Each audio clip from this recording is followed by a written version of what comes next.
Hasnabad rail কলোনিতে আগুন, জানা যায় 10টি বাড়ি সম্পূর্ণ ভস্মীভূত। বই খাতা থেকে শুরু করে টাকা পয়সা সবই শেষ।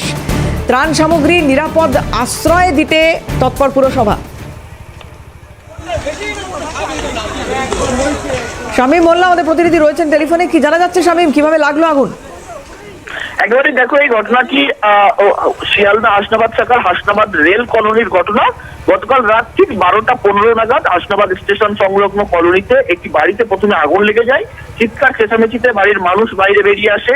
সেই মুহূর্তের মধ্যে আগুন ছড়িয়ে পড়ে চারিদিকে। অন্যান্য বাড়ির ভেতরে থাকা মানুষগুলোকে উদ্ধার করে স্থানীয় মানুষজন এবং এলাকার মানুষজন তারা জল দিয়ে আগুন নেভানোর চেষ্টা করলেও সেই চেষ্টা বিফলে যায়। প্রায় 10টি বাড়িতে আগুন লেগে পুরো একেবারে ভস্মীভূত হয়ে গেছে। বাড়ির ভিতরে থাকা ছাত্রছাত্রীদের বই খাতা, প্রয়োজনীয় নথিপত্র, টাকা পয়সা এবং সবকিছু আসবাবপত্র সামগ্রী পুরো ছাই হয়ে গেছে, একেবারেই নিঃস্ব হয়ে গেছে বলে অভিযোগ এই 10টি পরিবারের।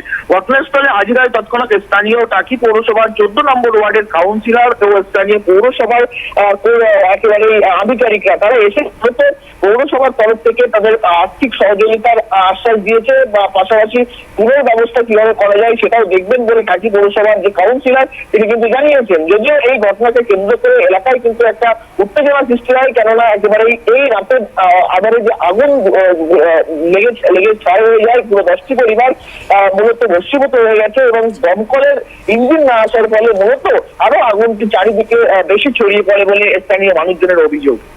অনেক ধন্যবাদ শামীম।